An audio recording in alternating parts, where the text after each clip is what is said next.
हाँ, मैं अभी पाकिस्तानी। हाँ, कोई हेलो। हेलो सर, क्या हाल है? मैं ठीक हूँ जी, मेरी आप आवाज़ कैसे आ हैं? रही है? आ रही मैं है भी जी, ठीक लाउड हूँ। And clear. मैं अच्छा, पिछले एक आप काम 2-3 कीजिएगा, यूट्यूब जी, बंद जी। कर दीजिएगा अगर। यूट्यूब नहीं चल रही। अच्छा, मैं चलें मोबाइल पे करें बात। हाँ। अच्छा, तो मैं 2-3 हफ्तों से ट्राई कर रही थी।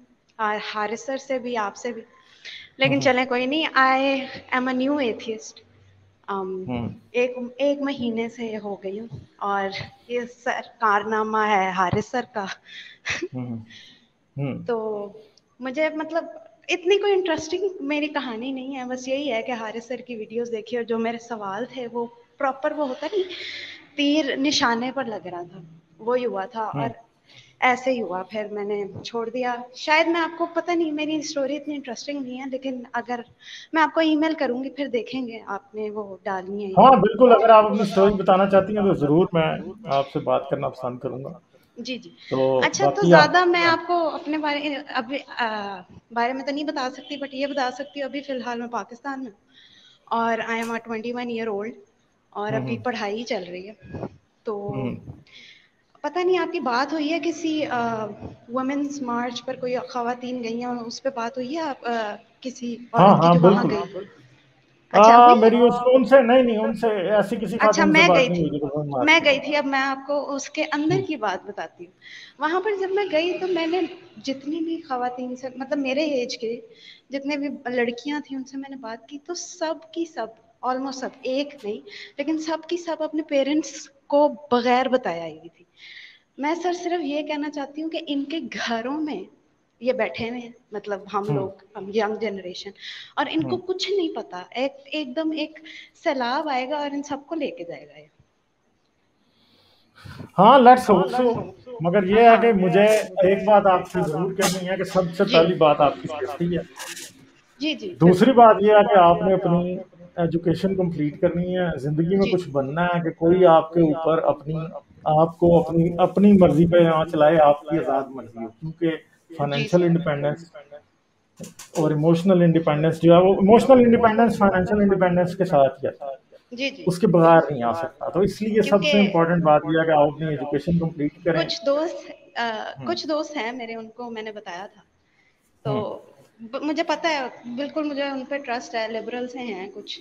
एक जरा हुँ, शौक हो गई थी, लेकिन वो भी ऐसा नहीं है, वो वाले हैं जो मानते हैं कि इस्लाम में कोई जबर नहीं है, वो वाले मुस्लिम हैं। हुँ, अच्छा, लेकिन मसला ये है कि आई विल गो इनसेन अगर मैं लोगों से बात करती रही तो, क्योंकि आपको वो पागल कहते हैं, आपको लिटरली वो कहते हैं ये भटका हुआ इंसान है, ये ऐसा है, ये वैसा है। और आप अपने दोस्तों को भी नहीं छोड़ सकते, क्योंकि अपने पेरेंट्स से तो मैं ये बात कर नहीं सकती ना।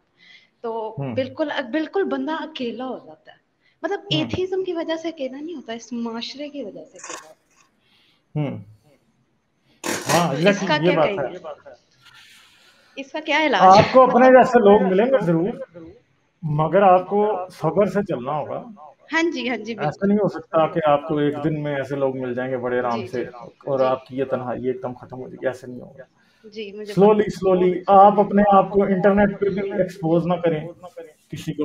इवन कि अगर आपको कोई कहता भी है कि वो एथियस्ट है, तो उससे हाँ जी, नंबर मैं एक्सचेंज बड़ी वो करना या उस पॉइंट पे जी, पहुँचना, जी। ये बहुत लेट वाली बातें हैं। और ये भी याद रखें कि एथियस्ट होने का मतलब ये नहीं है कि जो बंदा एथियस्ट है वो अच्छा इंसान भी हो।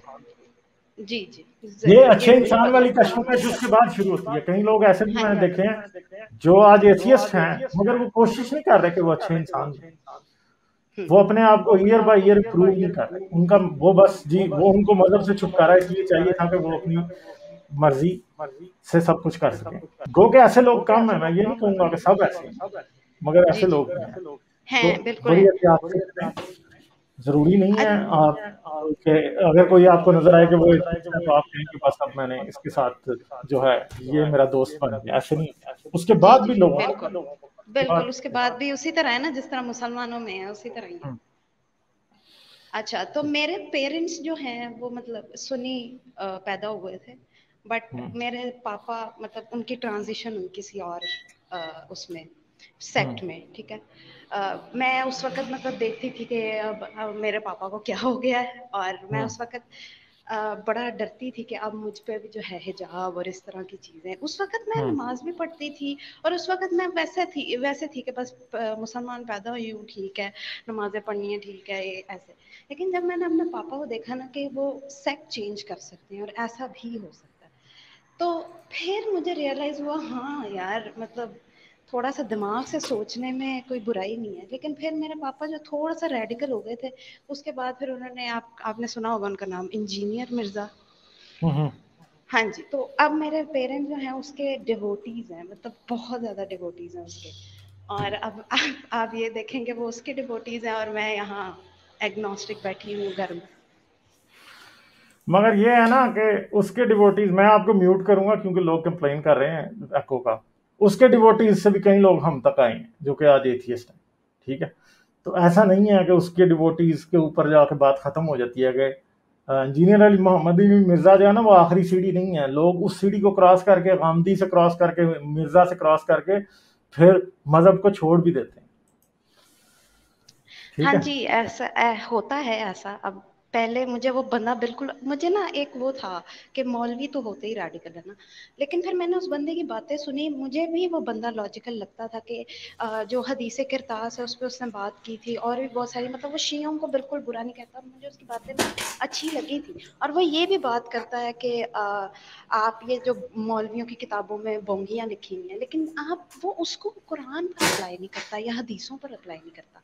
तो मैंने वो हम्म। लॉजिक फिर अप्लाई की और अब ये हो गया कि मैं अब हम्म। एथियस्ट हो गई हूँ। लेकिन मसला ये है कि मैंने अपने 3 दोस्तों को बताया, ठीक है, एक दोस्त तो ठीक है, 2 दोस्तें तो वापस मुझे कन्वर्ट करने के चक्करों में बैठी हुई और उनको कैसे टैकल करूँ मैं अभी। मतलब मैं तो आपसे यही कहूंगा कि आप उनको टैकल करने की कोशिश ना करें। ये ना हो मतलब कि आप नहीं नहीं, मैं कोई ब्लास्फेमी या कोई नहीं, मैं उन्हें कहती हूँ यार चलो लेट इट बी ना, मतलब एक्सेप्ट कर लो मुझे हाँ ऐसे। लेकिन यार मैं तुम्हारे फायदे के लिए कह रही हूँ ना, मैं तुम्हें ऐसे मरते हुए नहीं देखना। और हाँ एंड पर वही उनकी और ये एंड है पर उनकी जरूर है। वही बातें, मैं उनको लॉजिकल बातें समझाती हूँ। मैं उन्हें कहती हूँ ये देखो वो सकल हिम वाली जो हदीस है, वो हारिस हम्म। सर बहुत ज्यादा हाँ हाँ एक्सप्लेन करते हैं उसको। वो हाँ। वाली हदीस है, बताती हूँ, मुझे कुरान की वो वाली आयत भेजते हैं कि ये जो काफिर है ये हमारी आयतों का मजाक उड़ाते हैं। फिर मैं सर हम्म। पकड़ के बैठी होती हूँ कि यार मैं लोगों को क्या समझाऊं।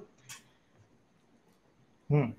तो ये बात तो है, मगर इसका जो सबसे इम्पोर्टेंट बात है वो ये है कि आप इनसे किसी ऐसी बहस में इन्वॉल्व ना हो जो कि आपके लिए प्रॉब्लम बने। ठीक है। और नए एथियस्ट जो होते हैं वो कई बार दे गेट कैरिड अवे, और फिर ऐसा लगता है कि वो फिर किसी ना किसी प्रॉब्लम का शिकार हो जाते हैं।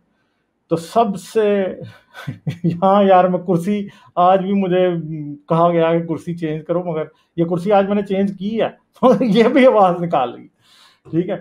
तो अच्छा, तो फिर ये होता है कि ये ना आप समझेंगे आपने आपके ऊपर ठेका है कि आपने लोगों को कन्वर्ट करना है और आपने दूसरों को एथियस्ट बनाना है। नहीं, सवाल डाल सकते हैं आप दिमाग में, मगर आपको पता है कि इस्लाम में तो सवाल करना भी तौहीन है और ब्लास्फेमी का पर्चा काट सकता है। इसलिए ये इंपॉर्टेंट है कि आप अपने आप को सेफ गार्ड करें।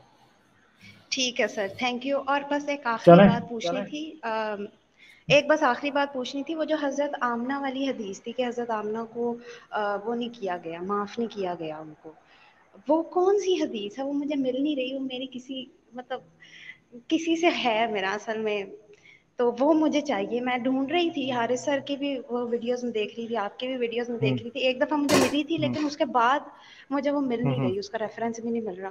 तो वो अगर कोई हम्म। मुझे उसमें बता दे या आप मुझे रेफरेंस बता देंगे कौन सी वीडियो में आपने वो बात की हुई है। वो शायद आप ना थोड़ा सर्च गलत कर रही होंगी।